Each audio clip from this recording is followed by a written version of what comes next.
Graça e paz daquele que vive para todo sempre. O Evangelho é vida, meus irmãos. Nós estamos falando a respeito da arca, a arca da aliança. Nós estamos falando a respeito do tabernáculo. Veja quantas coisas nós estudamos a respeito da arca. E todas apontando para Jesus Cristo. Porque esse é o objetivo de toda a Bíblia, desde Gênesis ao Apocalipse. Principalmente do tabernáculo. Essa fragmentação extraordinária de Cristo em cada particularidade, em cada detalhe do tabernáculo. Nós estamos falando dessa arca, nós pegamos aqui Êxodo 25 e nós iniciamos do versículo 10 até o versículo 16. No versículo 14 diz assim, Êxodo 25, 14. Meterás as varas nas argolas aos lados da arca para se levar por meio delas a arca. As varas permanecerão nas argolas da arca, não se tirarão dela. Então porás na arca o testemunho que eu te darei. Nós estamos estudando esse texto em particular, visto que nós já falamos a respeito dessa arca ser de madeira de acácia, revestida de ouro por dentro e por fora. Nós falamos que aponta para a humanidade do Senhor Jesus. A madeira aponta sempre para a humanidade. Fala do Cristo encarnado, revestido de ouro por dentro. Fala de sua divindade. Aquele homem, certo? Aquela carne era o verbo vivo. João 1,14. E revestido por fora também de ouro, falando da vida no Espírito. Nós também falamos das medidas quebradas dessa arca, as 3 medidas quebradas, falando da dependência do Senhor. Ele era verdadeiramente homem, ele venceu como homem. Nós falamos a respeito desses assuntos extraordinários. Nós falamos também a respeito do número 4, das argolas, que são de ouro, porque as argolas apontam para a oportunidade que o Senhor nos dá de testemunhar a respeito de Cristo. Os varais de madeira de acácia também, revestidos de ouro, falando que essa oportunidade que vem de Deus vai ser sempre dada a homens, madeira de acácia, que vivem no Espírito, revestidas de ouro. Então veja que esses varais, juntamente com as argolas, essa oportunidade que o Senhor dá para nós carregarmos o testemunho. A igreja foi chamada simplesmente para carregar a arca, para levar a arca, para levar o testemunho. Dentro da arca tem a palavra de Deus. A arca fala de Jesus e em Jesus existe a palavra e o próprio Cristo, como o evangelista João disse, ele é o Logos, ele é o verbo vivo que desceu do céu. Então veja que são 4 argolas com 2 varais, certo? Esse número 4 está falando da criação, está falando que o Evangelho vai chegar aos 4 cantos da terra, certo? Essas duas varas, os 2 varais, o número 2 fala do testemunho, certo? O número 2 nas Escrituras aponta para o testemunho e o propósito de Deus é que sejamos testemunhas. Então, por isso, certo? 2 varais falando do testemunho. E essa arca deveria ser carregada nos ombros, certo? Tudo que tem argola nesse tabernáculo tem a finalidade de ser carregado nos ombros. Não pode ser carregado de outra maneira. Falando também da vida no Espírito. O ombro fala de viver no Espírito, assim como ouro, certo? Então vemos que Deus fez de uma forma esse baú, esse porta-joia, porque dentro dele tinha as 2 tábuas da lei, o pote de maná e a vara de Arão. Era um tesouro inestimável que havia dentro, né? Apontando também para o Senhor Jesus. Nós vamos estudar isso também. Mas o Senhor fez de uma forma que essa arca não pode ser carregada por uma pessoa só. Nem por 2, nem por 3. Mas no mínimo por 4 pessoas, revezando, visto que eles iriam carregar essa arca pelo deserto nos 40 anos que eles ficaram ali no deserto. Eles tinham a incumbência de, sempre quando a nuvem se movesse e os conduzisse a progredir, eles deveriam carregar essa arca, certo? Então veja que era muito difícil carregar essa arca. Não havia ruas no deserto, nem caminhos, atalhos. Simplesmente havia muita areia, dunas, pedras, caminhos desigualados, muito difícil carregar. Por isso, era preciso carregar essa arca. Para carregá-la, ter muita unidade, certo? Muita harmonia.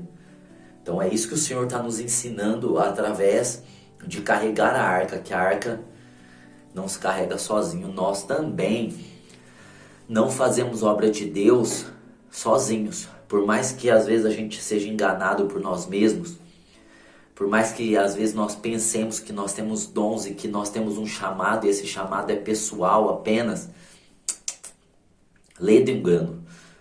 Todo o nosso chamado flui, é conduzido melhor na coletividade do corpo de Cristo, na igreja. Ninguém sozinho consegue fazer absolutamente nada. Ninguém sozinho consegue carregar a arca, que é o Senhor Jesus. Então, no mínimo, 4 pessoas, porque o Senhor está falando de um testemunho coletivo.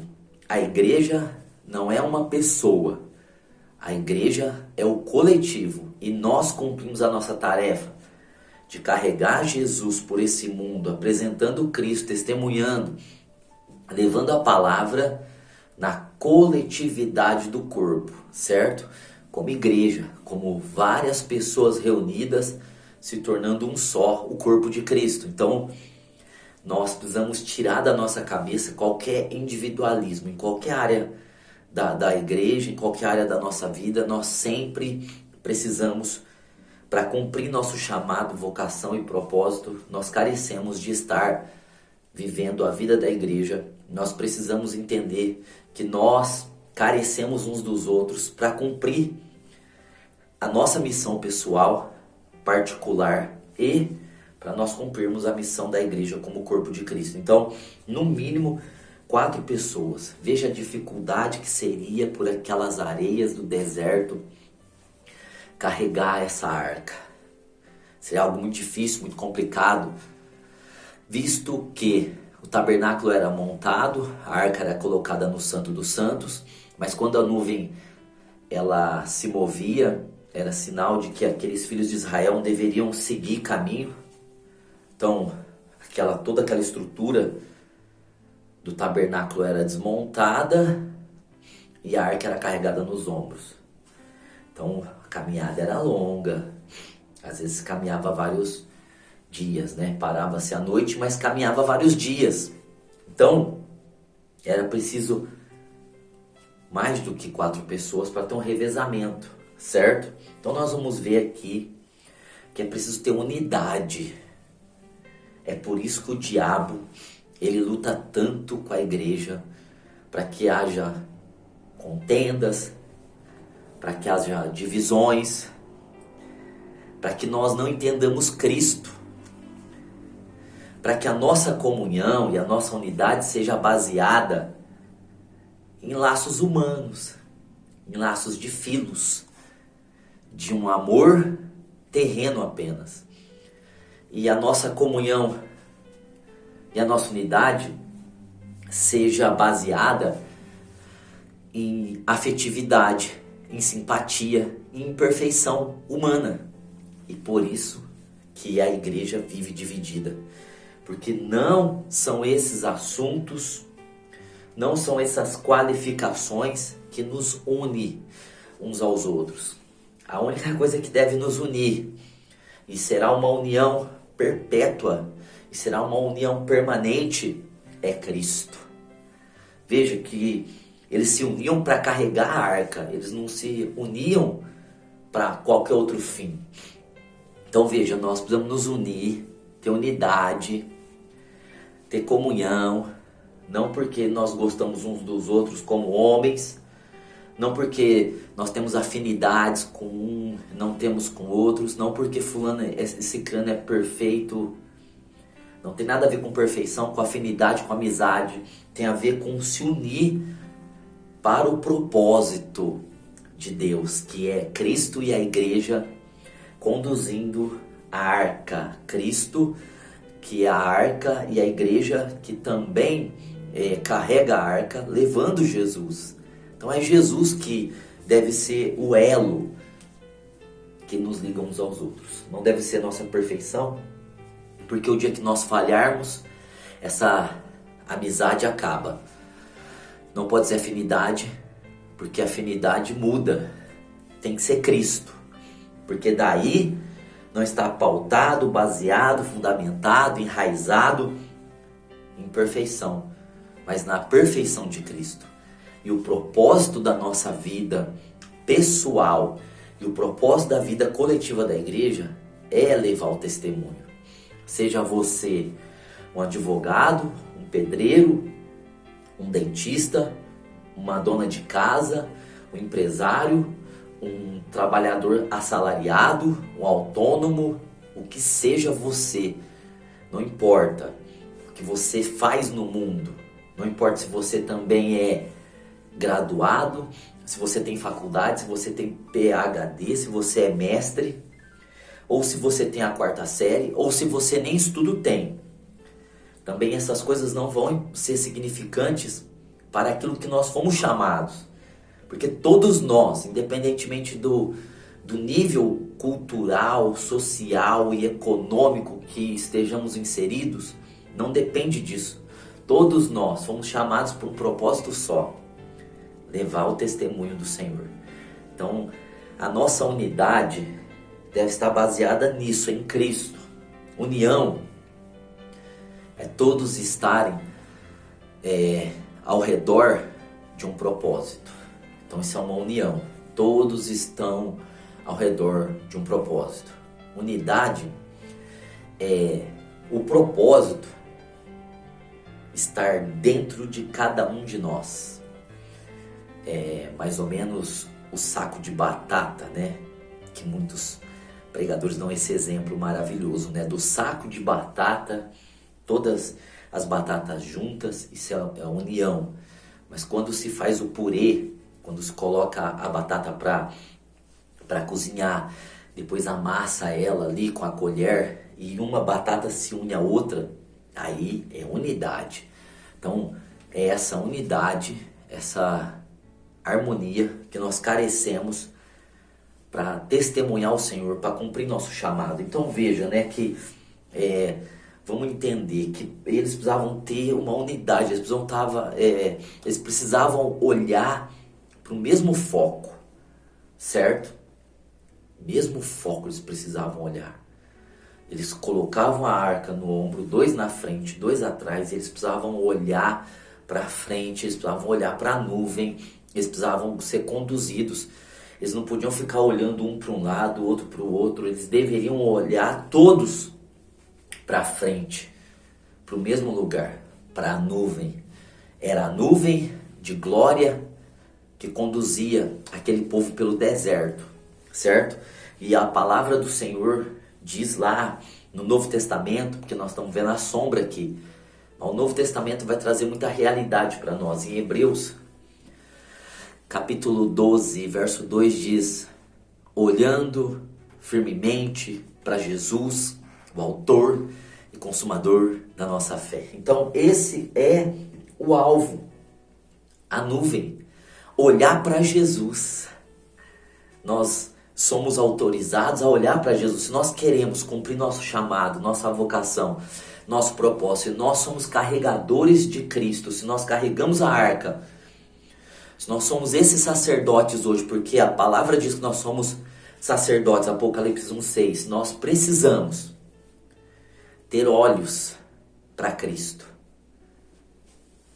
E somente para Cristo, para mais ninguém. Então veja que nós precisamos entender que nós não devemos olhar um para os outros, não devemos olhar para baixo, para a esquerda, para a direita, para trás, porque se assim fizermos, nós teremos problemas no carregar a arca e no conduzir a arca. Então, o que acontecia com aquele povo lá no deserto, com Moisés, ao carregarem a arca no ombro pelas areias do deserto, é um apontamento para a realidade de hoje. Ali era só uma sombra, e pela sombra nós estamos aprendendo a realidade. A realidade é que hoje nós somos os verdadeiros carregadores da verdadeira arca, que é Jesus. E assim como eles eram conduzidos pela nuvem, nós precisamos também ser conduzidos pela nuvem. E assim como eles olhavam para frente, e olhar para frente apontava que eles estavam olhando, certo, para a direção de Deus, nós precisamos olhar para Jesus. Então, 4 pessoas falando dessa unidade coletiva, olhando para um foco só. Bom, então ao olhar para frente, eles estavam fazendo a vontade de Deus, e aquela arca que já seria difícil ser carregada, seria carregada ali nas terras do deserto. Então, se eles olhassem para qualquer outro lado, eles teriam problemas. Então nós precisamos prestar atenção nesses exemplos. Veja bem, se eles olhassem para trás, eles simplesmente tropeçariam, certo? Cairiam, perderiam o equilíbrio, a harmonia. E é isso que acontece hoje. Muitos de nós olhamos para trás. E o que seria olhar para trás hoje? O que significaria essa sombra? Qual é o sentido? Qual é a realidade? A realidade é que quando nós olhamos para trás, nós estamos olhando para o mundo. E se nós olharmos para o mundo, nós não conseguiremos carregar o testemunho. Daí o motivo de muitos dos nossos irmãos não conseguirem testemunhar. Que quando nós somos mundanos, nós não conseguimos testemunhar da maneira que o Senhor quer que testemunhemos. Veja que isso é muito sério, meus irmãos, porque o mundo nos impede de levar a presença do Senhor. Daí nós vemos vários irmãos de vários anos na igreja que saíram do mundo, mas o mundo não saiu deles, e eles são pessoas que vivem ainda o mundo dentro da igreja, e por esse motivo estão olhando para trás, não conseguem olhar para Jesus, porque o mundo tem esse efeito em nós. O mundo tira os nossos olhos de Cristo, e o mundo coloca nossos olhos lá para trás. Ele simplesmente nos anula de ver Jesus. Nós não conseguimos ver Jesus, porque Jesus está na nossa frente, no sentido da prefiguração aqui, e nós começamos a olhar para trás. Então, olhar para trás é um exemplo bíblico muito forte. Aqui em Gênesis, no capítulo 19, no verso de número 26, vai estar falando assim, ó. Gênesis, deixa eu achar aqui na minha Bíblia, aqui, Gênesis 19, 26, vai estar falando da mulher, certo, de Ló. Diz assim, ó: e a mulher de Ló olhou para trás e foi transformada numa estátua de sal. Então olha só, esse é o efeito de olhar para o mundo, é se tornar estátua de sal. Veja, Jesus falou que nós somos o sal, mas quando nós não estamos alinhados com nossos olhos em Jesus, o sal se torna insípido. Aqui no caso, a mulher de Ló, ela olhou para trás, ou seja, ela olhou para o mundo, ela olhou para Sodoma e Gomorra, e ela se tornou uma estátua de sal, ou seja, ela não progride mais, ela não vai para frente, ela não vai para trás, ela paralisou. Por que isso? A vida da pessoa paralisa porque ela está olhando para o lado errado, para onde Deus disse, não olhe mais. Nós somos tirados do mundo e agora nós não temos mais que olhar para as coisas desse mundo, porque todas as vezes nós olharmos para as coisas desse mundo, o exemplo já foi dado para nós aqui através da mulher de Ló. E olha só, aqui no Novo Testamento, né, na palavra do Senhor aqui, no Evangelho de Lucas, vai estar falando algo dessa mulher, 17:32. Lucas 17:32 vai estar dizendo assim, ó, lembrai-vos da mulher de Ló. Então veja, tantas coisas pra gente lembrar, né? Tantas mulheres, Esther, Ruth, Débora, certo? Tantas mulheres valorosas, e a Bíblia está dizendo para nós lembrarmos dessa mulher, a mulher de Ló. Você consegue ver a realidade e a seriedade disso? E é o próprio Cristo que está dizendo para nós lembrarmos da mulher de Ló, porque a mulher de Ló deixou roupa para trás, joia, deixou convívio, amizade, deixou casa, deixou riquezas, deixou costumes, deixou cultura de Sodoma e Gomorra para trás. E aí o Senhor disse, não olhe para trás, ou seja, não olhe para essas coisas que parece que você está perdendo elas, mas na verdade você não está perdendo. O que ela fez? Ela estava com aquilo no coração e ela olhou para ver a cidade e ela se tornou na estátua de sal. É isso que o Senhor está dizendo para nós não olharmos para as coisas que nós deixamos no mundo, para o mundo, para os prazeres do mundo, para o que os olhos veem no mundo, né? É o desejo dos olhos, desejo da carne, a soberba da vida, 1 João 2,15. Porque se nós olharmos para trás, nós vamos tropeçar ou nós vamos paralisar, nós vamos ficar paralisados, nós não vamos conseguir carregar essa arca, mesmo que tenha as argolas, que é a oportunidade dada por Deus, mesmo que tenha os varais, que é Deus sempre está dizendo que são homens que vão carregar essa arca, não são anjos, não são criaturas viventes, não são serafins, não são querubins, são homens, mas homens que olham para a nuvem. Se você olhar para o mundo, você está olhando para trás, lembre-se da mulher de Ló. Esse é o exemplo, esse é a orientação do Senhor para nós nos lembrarmos da mulher de Ló que olhou para trás. E olhar para trás, está falando de olhar para o mundo. Agora, se eles estivessem carregando a arca também, e eles olhassem para qualquer outro lado, para a direita, por exemplo, eles também poderiam tropeçar, certo? Então, outra coisa que nós não podemos, ao carregar a arca do Senhor, nós não podemos olhar para nós mesmos, para o nosso ego, porque o nosso ego, ele é algo que nos faz tropeçar. Se você olhar para si mesmo carregando a arca, você vai cair. Você vai cair. Se você olhar para o mundo, você paralisa, né? Você fica estátua. Tua vida não progride. Mas se você olhar para si mesmo, meu Deus, você vai ter problemas. Porque carregar a arca fala de renúncia. E se tem uma coisa que nós não queremos, que o nosso ego, que o nosso eu, ele jamais vai admitir, é que nós renunciemos. Não é brincadeira renunciar. Por isso que o Evangelho hoje, ele tentou tirar essa parte da renúncia, as pessoas, os pastores, para ganhar mais membros. Não, venha como está e permaneça. Se você é assim, Deus te aceita dessa forma. Não tem problema. Deus te ama do jeito que você é. Por quê? Porque uma das coisas mais difíceis para as pessoas é renunciar a si mesmo. Renunciar a si próprio. Então, quando nós olhamos para nós mesmos, e nós estamos carregando a arca, e se a gente olhar para nós vamos sentir dó de nós mesmos.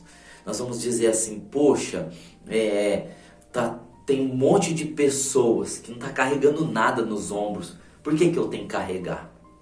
Certo? Porque carregar no deserto, na areia, com um solo ali todo cheio de relevo, todo irregular, carregando para os outros. Se você olhar para si mesmo, você vai chegar à conclusão que você merece não carregar. E aí parece que Jesus, de ser bênção, ele passa a ser maldição. Porque isso é a visão que as pessoas que são egolátricas, elas têm. Elas começam a olhar para elas e olhar para Jesus e elas começam a falar, não, não dá. Veja que o evangelho é renunciar a si mesmo. Você tem que olhar para frente, você não pode olhar para si mesmo. Se você olha para si mesmo, você acha que você está sendo lesado, prejudicado, você está sendo deixado para trás, você está sendo prejudicado em alguma coisa. Se você olha para si mesmo, você se acha injustiçado. Mas o Senhor, você foi chamado para levar o Senhor, para renunciar a si mesmo. Você não consegue levar o Senhor se não houver renúncia. Então veja que a gente lê aqui, certo? No discurso de Jesus, falando para os discípulos, em Mateus 16, 24. Então Jesus disse aos seus discípulos, se alguém quiser vir após mim, negue-se a si mesmo, tome a sua cruz, siga-me. Negue-se a si mesmo, negue o seu próprio ego. Então é algo muito sério isso. Negar a si mesmo quer dizer negar as vontades. É muito simples isso. Negar os prazeres que a nossa carne pede. Negar a nós mesmos é negar o que nós queremos no momento para continuar vivendo com o Senhor. Sério, é sério isso. Veja que se o evangelho não tem essa parte de negar a si mesmo, não é evangelho. Mas aí diz, tome a sua cruz. Veja, carregue a cruz, carregue a arca. Para Cristo a cruz foi algo terrível. Para Cristo a cruz foi algo assustador, porque ele estava carregando a cruz do nosso pecado, da nossa doença, da nossa enfermidade. Mas cruz para nós é bênção, porque cruz para nós está falando de presença de Deus. Está falando para nós de graça.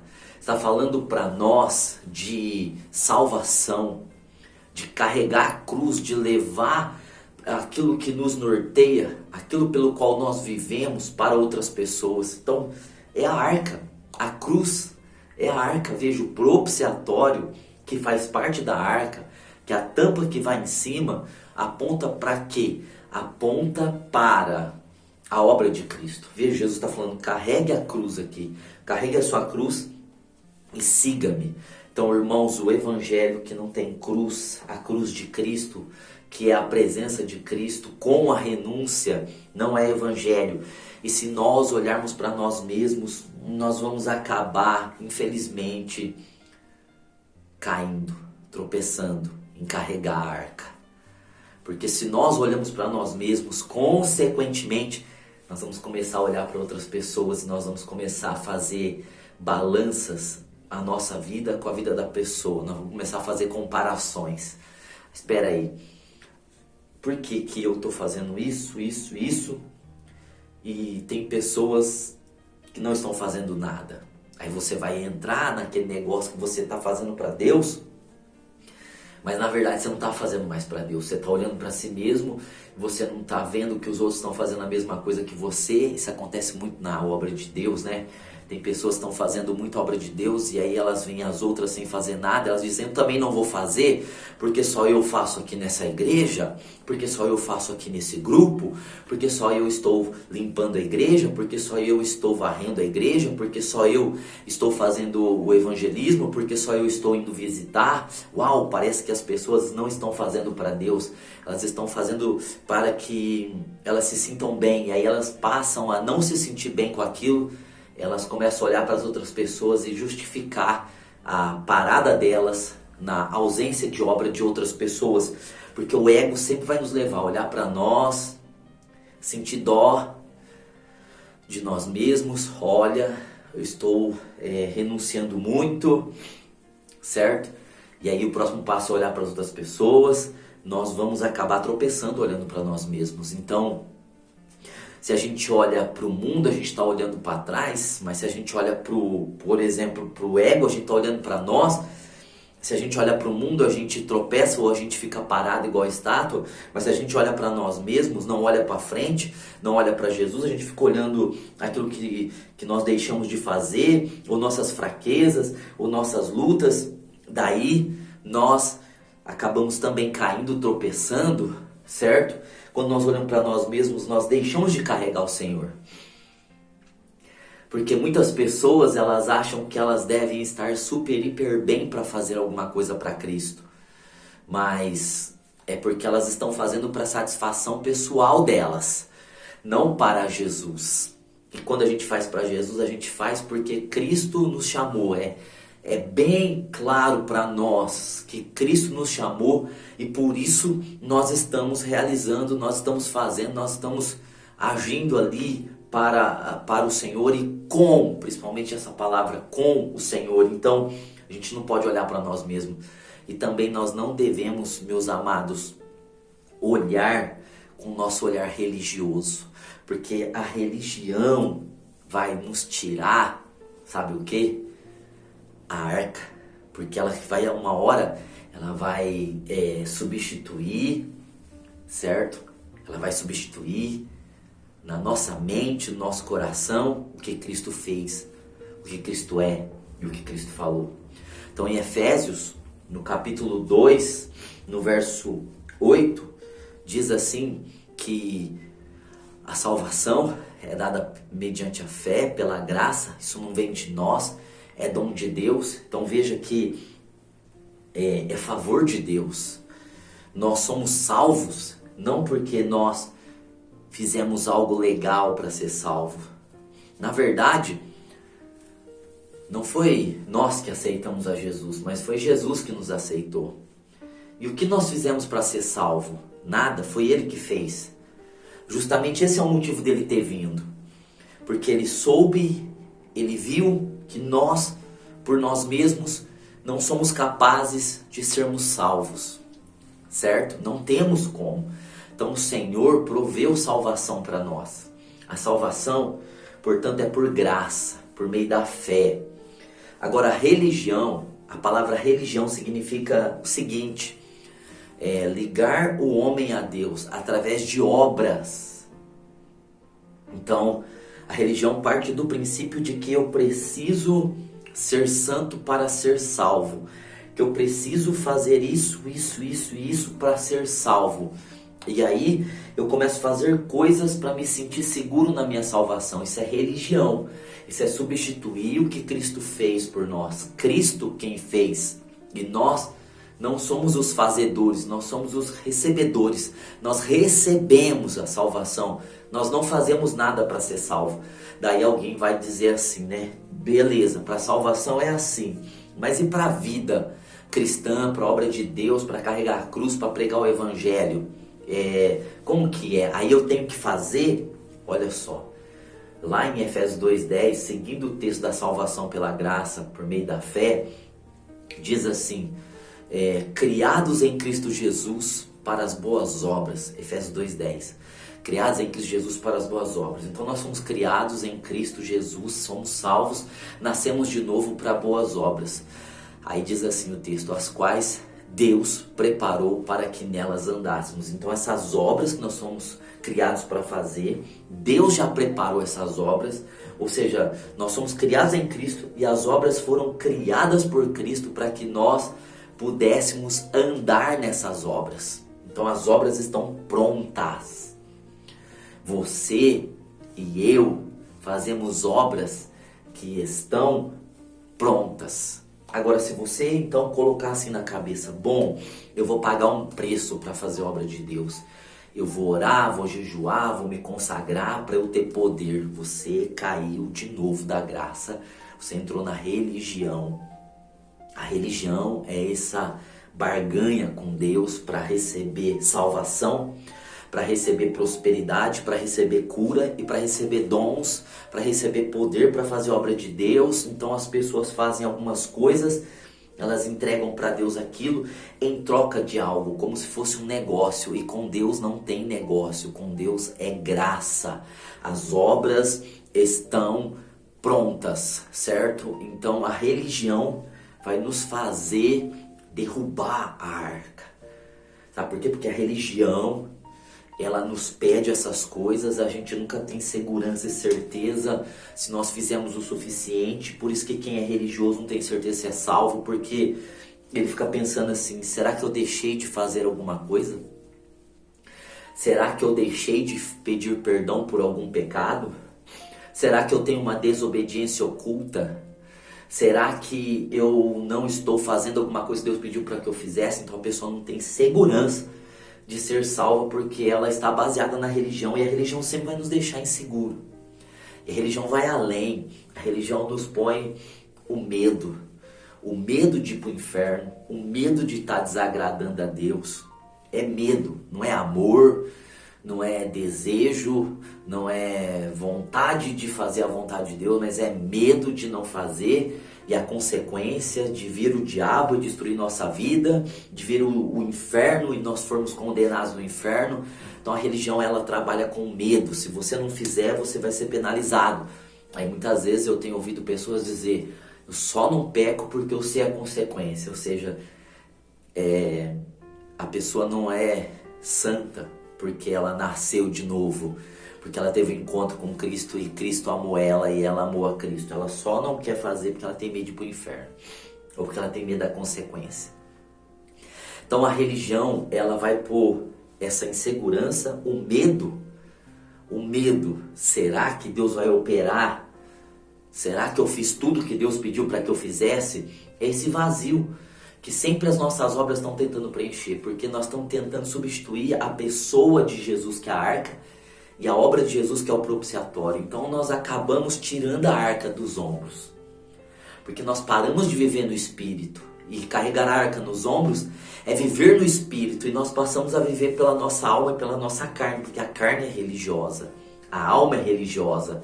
E daí nós ficamos tentando fazer aquilo que Cristo já fez, tentamos ficar pagando coisas que Cristo já pagou, tentando sentir coisas que Cristo já deu para nós através das nossas obras.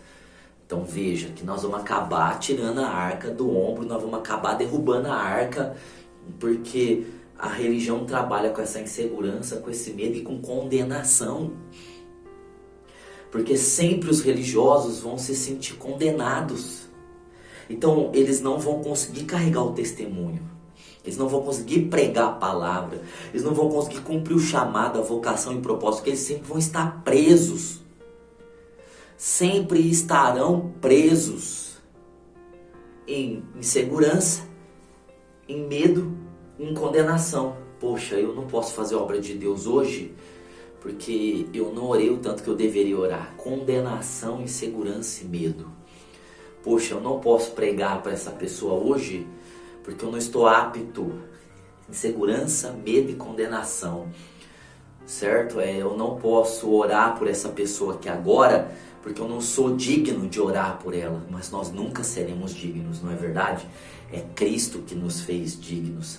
Eu não posso expulsar esse demônio porque o demônio não vai sair, porque eu não estou em consagração como eu deveria estar. Então isso é de novo religião, porque o poder não está na nossa santidade, o poder está no nome de Jesus Cristo, Filho de Deus. Nós vamos derrubar a arca. Nós vamos substituir a arca, que é a obra feita com a pessoa de Cristo, para tentar fazer a obra que Cristo já fez. Nós vamos tentar carregar a arca com a carne, e a carne não carrega a presença de Deus. A carne odeia, a carne não se converte. Romanos capítulo 8 fala muito disso, que não há reconciliação para a carne. Nós precisamos andar no Espírito, viver no Espírito, certo? Então, nós vemos pessoas que elas são muito inconstantes na casa de Deus, na obra de Deus, nos cargos que elas têm, porque elas são religiosas, porque elas estão baseando a vida delas no mérito. Então, o dia que elas não se sentem bem, elas não vão vir à igreja, porque elas estão se sentindo mal. O dia que elas estiverem se sentindo mal, elas não vão fazer aquela obra de Deus que elas estão propostas a fazer, porque elas estão vivendo sentimento, e a religião é isso. Se você está se sentindo muito bem, você até consegue fazer, mas se você não está se sentindo bem, então você diz, não, Deus não está comigo, eu estou falho. Então é baseado em sentir, não é baseado em fé. E o justo vive da fé. De novo, o justo vive da fé. Então veja, meus irmãos, que nós não podemos olhar para o mundo porque nós olhamos para trás. Nós vamos acabar tropeçando, nós vamos virar estátua de sal. Nós não devemos, certo, olhar para nós mesmos, senão nós vamos tropeçar. E nós não devemos olhar para a religião, nós vamos jogar a arca para longe de nós.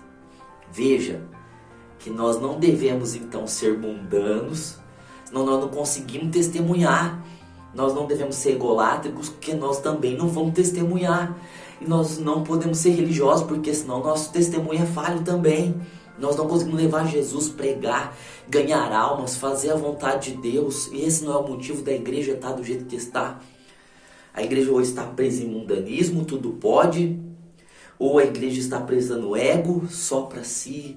Essas pregações que massageiam o próprio ego, você é especial, você é isso, você é aquilo, porque você é tal coisa.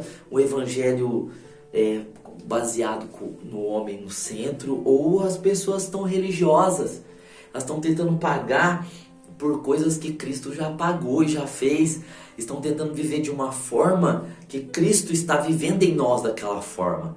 Então veja, por isso que o testemunho é fraco, que nós precisamos de Hebreus 12:2 aqui, olhar para Jesus. Nós precisamos da nuvem, certo? Então veja que eles se moviam pela nuvem. Quem conduzia eles para carregar a arca? A nuvem. Então veja só, em Êxodo 40:36, é isso, né? Êxodo 40:36 diz assim, ó: quando a nuvem se levantava de sobre o tabernáculo, os filhos de Israel seguiam viagem. Então, viu? Se a nuvem se levantava, os filhos de Israel seguiam viagem. Se a nuvem, porém, não se levantava, não prosseguiam até o dia que ela se levantava. Assim a nuvem do Senhor estava de dia sobre o tabernáculo e o fogo estava de noite sobre ele, perante os olhos de toda a congregação, perante os olhos de toda a nação de Israel, em todas as suas viagens. Então, olha só como que esse texto é maravilhoso. Quem conduzia os filhos de Israel? A nuvem. Então veja, que se a nuvem se levantava de sobre o tabernáculo, os filhos de Israel andavam, seguiam. Mas se não, eles ficavam parados. Então isso fala muito de direção para a nossa vida. Se nós olharmos para o mundo, nós vamos nos direcionar pelas vozes que existem no mundo, pelos sinais que existem no mundo. Se nós olharmos para nós mesmos, nós seremos conduzidos pelos nossos sentimentos, pelas nossas vontades e emoções. Se nós olharmos pela religião, nós vamos ficar pagando preços que não devemos pagar e vamos nos nortear por coisas que nós estamos fazendo certo, por coisas que nós estamos fazendo errado. Mas se a gente olhar para Jesus, que é a arca, e se a gente seguir a nuvem, nós vamos ser conduzidos pela nuvem. Então, se o Espírito de Deus, ele andar, nós andamos, porque o Espírito está dando a direção para nós andarmos. Mas veja, irmãos, que se o Espírito não prosseguir, nós não prosseguimos. Então nós erramos muitas vezes nesses dois aspectos. Nós estamos parados quando a nuvem começou a se mover. E às vezes nós estamos andando quando a nuvem parou. Ou seja, é momento de agir, é momento de ir para frente, é momento de ter condução, ser dirigido pelo Espírito. Nós estamos lá parados, porque nós estamos olhando para o mundo, para o ego e para a religião. Aí o Espírito está seguindo e nós estamos lá parados. Ou a nuvem está parada e nós paramos de olhar para a nuvem, nós passamos a olhar para o mundo, para o ego, para a religião, nós vamos nos mover. E daí nós vamos ter problemas, e os problemas que nós temos em nossa vida, todos praticamente descendem de nós não seguirmos a nuvem, de nós não sermos conduzidos pelo Espírito Santo e pela palavra, de nós não estarmos inseridos no contexto de carregar a arca na coletividade da igreja, olhando para a nuvem sendo dirigida por ela. Daí nós estamos fazendo coisas que nós não devemos fazer porque a nuvem está parada. E às vezes nós estamos parados e a nuvem está andando, porque nós estamos com os nossos olhos nos lugares errados, e aí nós não percebemos quando a nuvem está andando. Ou nós não percebemos quando a nuvem para, porque nós precisamos olhar para Jesus. E se nós olharmos para Jesus, se for Jesus o propósito da nossa vida, de carregar Jesus, o testemunho, junto com o corpo, que é a coletividade da igreja, olhando para a nuvem, meus irmãos, nós vamos ter um discernimento. Nós vamos ter clareza, nós vamos ter realidade da vontade de Deus para a nossa vida pessoal e da vontade de Deus para a coletividade do corpo. Então veja que eles eram guiados por essa nuvem, né? Aqui também em Números, certo? Números 9, 16, vai estar falando também, parece, né? 9, 16, que eles eram conduzidos por essa nuvem. A nuvem estava lá no tabernáculo, no Santo dos Santos, e ela começava a se levantar. Então todo o arraial se preparava para começar a marchar de acordo com a direção da nuvem, certo? Então aqui em Números, é isso, 9, né? 16. Assim era continuamente, a nuvem o cobria, de noite havia aparência de fogo. Quando a nuvem se erguia sobre a tenda, os filhos de Israel partiam no lugar onde a nuvem parava. Ali os filhos de Israel se acampavam. Então olha só, quem conduzia era a nuvem. E essa nuvem, então, se a gente for lá para o Novo Testamento, certo? No Evangelho de João, nós vamos ver essa sombra, a realidade dessa sombra aqui no Novo Testamento, no nosso tempo, certo? Nós vamos ver aqui no Evangelho de João, no capítulo 16, no verso de número 13, falando da nuvem. Agora, não é uma nuvem que é a nuvem apenas no céu, mas é a realidade, dizendo assim, ó: quando, porém, vier o Espírito da verdade, veja, o Espírito da realidade, verdade quer dizer realidade, esse Espírito de realidade, ele traz a realidade do que Cristo é, do que nós estamos carregando, para onde nós temos que ir. Olha só, quando porém vier o Espírito da verdade, ele vos guiará. Olha, igual a nuvem fazia. A nuvem guiava os filhos de Israel pelo deserto, as 12 tribos, certo? Em toda a verdade, a nuvem guiava aquele povo pelo caminho, para que eles andassem pelo caminho e cada vez chegassem ao propósito de Deus. E nós somos guiados pelo Espírito Santo a toda a verdade, a realidade realmente da pessoa, da obra e do ensino de Cristo na nossa vida e na igreja. Então veja que nós temos a nuvem hoje, mas aí as pessoas ficam atrás de profetas, de profecias, de revelagens, de cartomantes gospel, porque elas não seguem a nuvem. Elas seguem o mundo, porque essas práticas dessas pessoas que hoje estão profetizando são práticas que existem no mundo. As pessoas que estavam no mundo consultavam signo, tarô, carta, ia em benzedeiras, ia em terreiros para ouvir os espíritos. Daí elas vêm para a igreja e tem quem? Tem os cartomantes gospel, tem os que revelam agora em nome do suposto Deus. Então elas não seguem a nuvem, elas seguem o mundo e essa religiosidade que virou um sincretismo.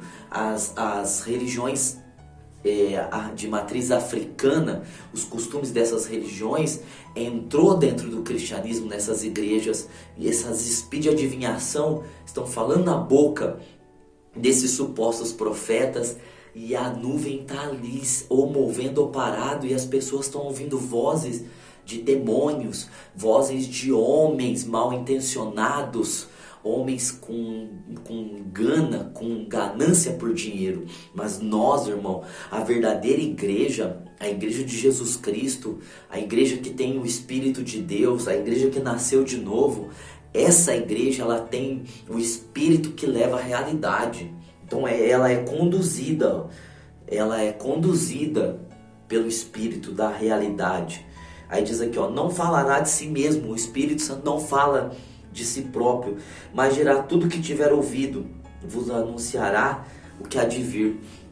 Então a nuvem vai dizer para nós, que é o Espírito Santo, tudo que ele ouviu.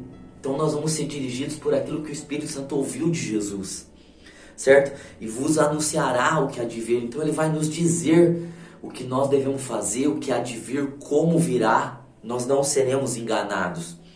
Versículo 14, ele me glorificará, porque há de receber do que é meu, e há de anunciar a vós. Então o Espírito Santo, ele vai glorificar Jesus, ele vai nos guiar, glorificando Jesus, vai anunciar a Jesus para nós, e nós seremos conduzidos por Jesus, pela palavra de Jesus, pela pessoa de Jesus, pela obra maravilhosa de Jesus Cristo. Então, meus irmãos, assim como a nuvem se movia e o tabernáculo era desmontado e eles começavam a carregar a arca ali da aliança, conduzindo-se pela nuvem.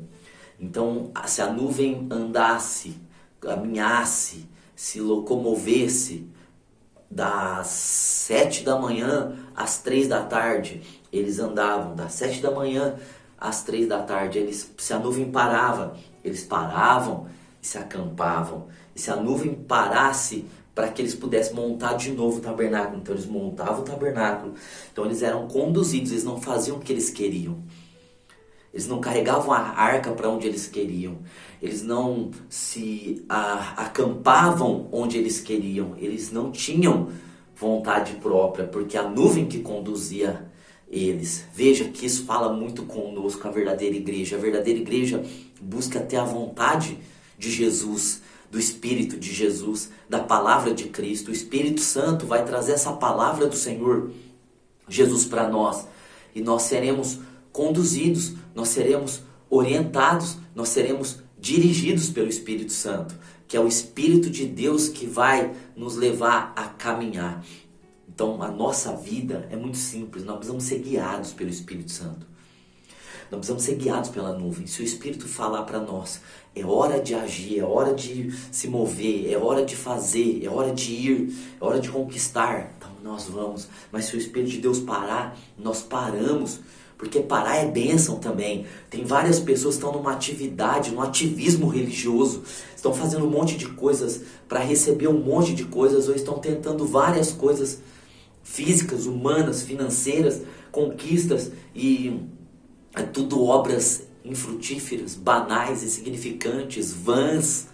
Porque o Espírito está parado. É bênção também nós descansarmos no Senhor, esperar no Senhor novas direções para novas atitudes, novas ações, novas movimentações.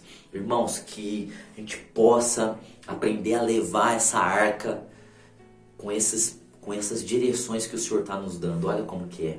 Nunca sozinho, sempre no coletivo, na igreja.